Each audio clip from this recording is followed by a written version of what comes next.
Hello everyone and welcome back to another video from Gaming Basics. In this video, I'm going to show you how to redeem your FIFA points gift card. So let's get started right away. First of all, open up your web browser and then in the address bar type in ea.com/redeem and press enter. You will now be taken into the official website for Electronic Arts, which is the main company of the FIFA game. Now, once you enter this page, you will directly see the redeem button.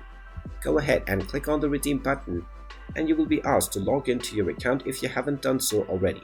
Just type in your phone number or your email address followed by your password and then click on the sign in button.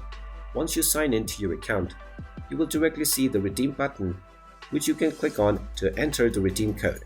Just type in your redeem code and then finally click on the redeem button once again and your gift card for the FIFA points will immediately be applied to your game. And there you have it. That is how you can apply and redeem the FIFA points gift card for your game.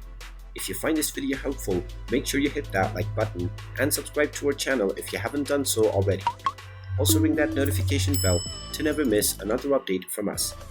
Thank you for watching and I will see you again in the next video.